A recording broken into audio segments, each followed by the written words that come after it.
श्रोता प्रेमियों, मैं राम सागर शास्त्री आप लोगों के समक्ष रखने जा रहा हूं राम नाम की महिमा। देखिए, गोस्वामी तुलसीदास जी ने मानस में एक चौपाई लिखी है कि कल युग केवल हरि गुण गाहा और तुरत ही नर पावई भव था। कलयुग में हरि के गुणगान से मनुष्य को भवसागर की थाह मिल जाती है। जिस समय तुलसीदास जी ने इस चौपाई को लिखा तो उनका एक शिष्य उठकर खड़ा हो गया। उसने कहा, बाबा कहीं थैले थैले चले गए और आगे पानी गहरा हुआ तो लोग उसमें डूब जाएंगे, इसलिए ऐसा करो भवसागर में एक नाव डाल दो जिस पर बैठकर लोग आसानी से भवसागर पार हो जाएं। बाबा जी ने लिख दिया कि भवसागर चाह पार जो जावा और राम कथा ता कहूँ दृढ़ नावा और उपजई राम चरण विश्वासा भवनिधि तर नर भी नहीं प्रयासा। भवसागर से जिसे पार जाना है उसके लिए राम की कथा दृढ़ नाव के समान है। अगर राम के चरणों में विश्वास होगा तो मनुष्य आसानी से भवसागर से पार हो जाएगा। शिष्य ने कहा, बाबा कहीं राम के चरणों में विश्वास नहीं पैदा हो पाया तो नाव उलट जाएगी, इसलिए आप कृपा करके भवसागर को छोटा कर दीजिए। बाबा जी ने आज भवसागर को कूप बना दिया कि यह चरित जगा वही हरिपद पावही तेन परई भवकूपा। भगवान के चरित्र को गाने वाले भवकूप में नहीं पड़ेंगे।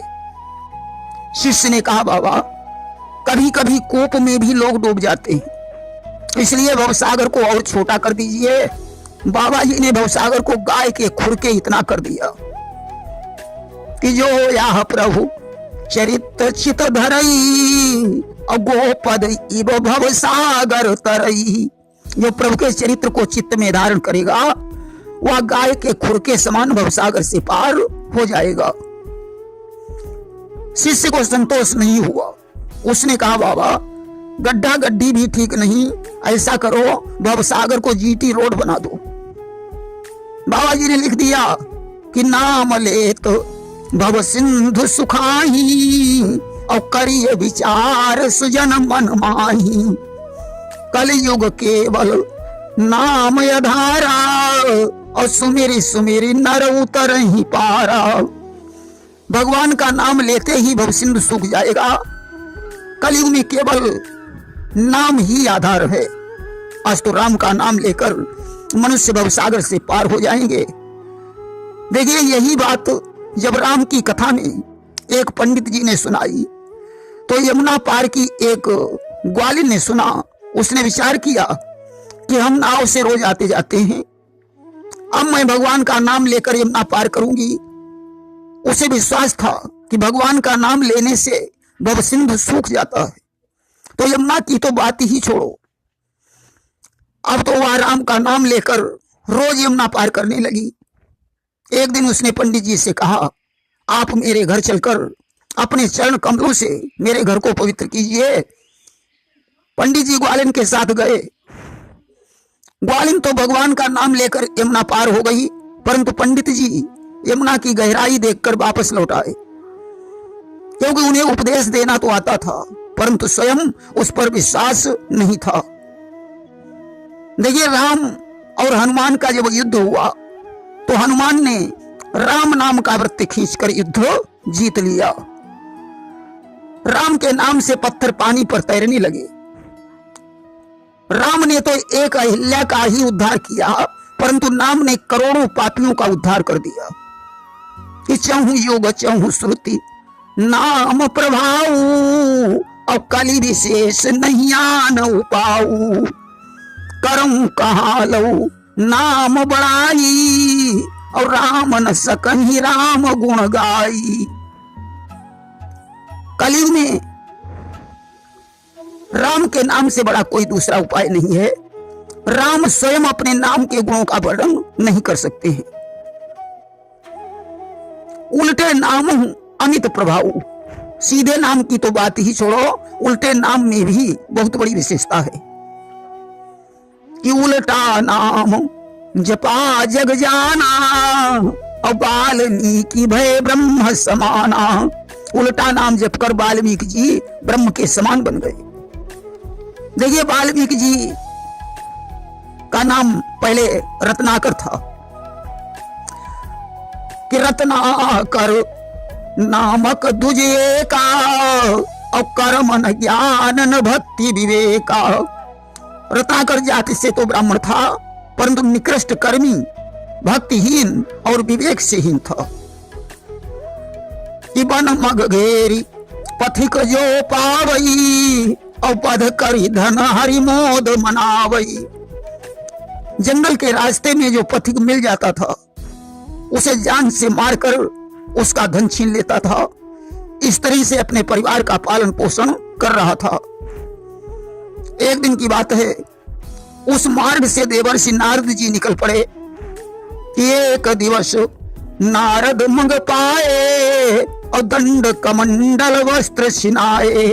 अब तो रत्नाकर ने उनका दंड कमंडल छीन लिया और वध करने के लिए अपनी तलवार निकाली। नारद ने कहा मेरा वध करने से पहले ठहर जाओ। रत्नाकर रुक गया। नारद ने कहा मैं तुमसे एक बात पूछना चाहता हूं कि तुम यह पाप कर्म क्यों कर रहे हो। रत्नाकर ने कहा इससे मेरे परिवार का पालन पोषण हो रहा है। नारद ने कहा क्या तुम्हारे परिवार वाले इस पाप कर्म के साथी हैं। रत्नाकर ने कहा यह बात तो मैंने उनसे आज तक पूछी ही नहीं।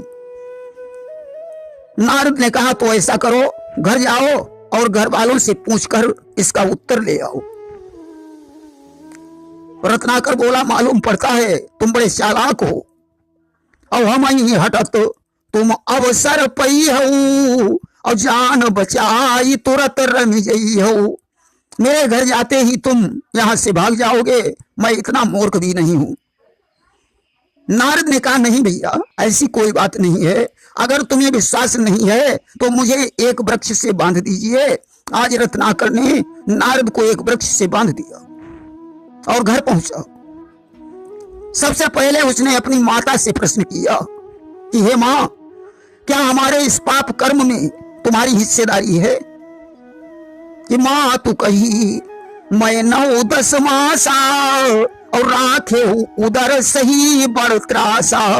मां ने कहा बेटा मैंने तुम्हें 9-10 महीने अपने उदर में रखा, बड़े दुख उठाकर तुम्हारा पालन पोषण किया। अब तुम बड़े हो गए हो तो हमारी देखभाल करना तुम्हारा कर्तव्य बनता है। कि पाप करो या पुण्य कमाई और तुम्हारो धर्म मातु से बुकाई। अब चाहे पुण्य की कमाई करो या पाप की, माता की सेवा करना तुम्हारा धर्म है। परंतु मैं तुम्हारे पाप कर्म की साथी नहीं हूं। अब तो रत्नाकर पिता के पास पहुंचा। उसने कहा पिताजी क्या आप हमारे इस पाप कर्म में साथी हैं। कि पिता कहो प्रिय पुत्र तुम हम पालन कीन हो, तेही को बदलो देते हो धर्म अपनो चीन हो। पिता ने कहा पुत्र मैंने भी तुम्हारा पालन पोषण किया है, आज तुम उसका बदला दे रहे हो, परंतु इतना याद रखना तुम्हारे पाप कर्म में मेरी कोई भागीदारी नहीं है। रत्नाकर अब अपनी पत्नी के पास पहुंचा। उसने कहा तुम तो अर्धांगिनी हो, क्या तुम हमारे पाप कर्म की साथी हो। कि नारी कहे पतिदेव हमारे और मम जीवन आधीन तुम्हारे। पत्नी ने कहा आप मेरे पति हैं, मेरा तो जीवन आपके अधीन है। आप पाप की कमाई क्यों करते हैं, कोई दूसरा काम करें, मैं आपके पाप कर्म में साथी नहीं हूं।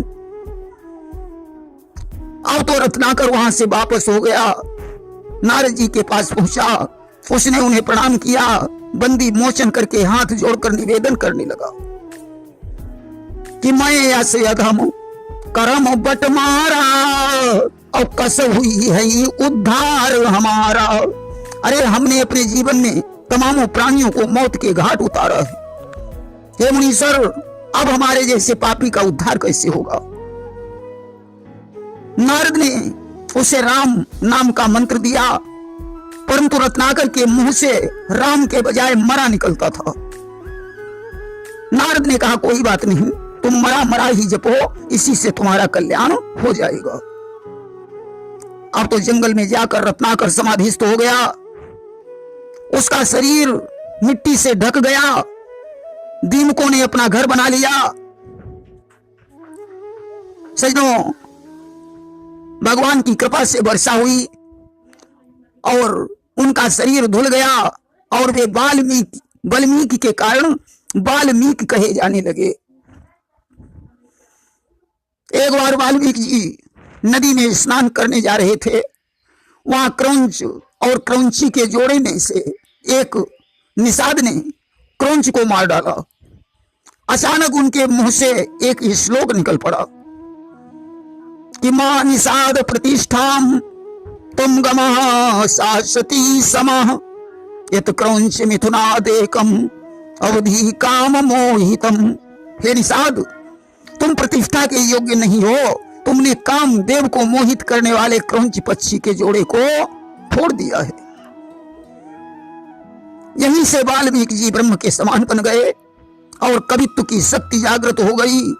अस्तु उन्होंने अपनी लेखनी से वाल्मीकि रामायण की रचना की, जिसमें आज 24,000 श्लोक हैं।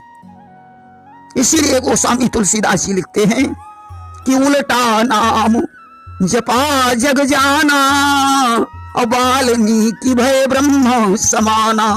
प्रेम से बोलिए वृंदावन बिहारी लाल की जय।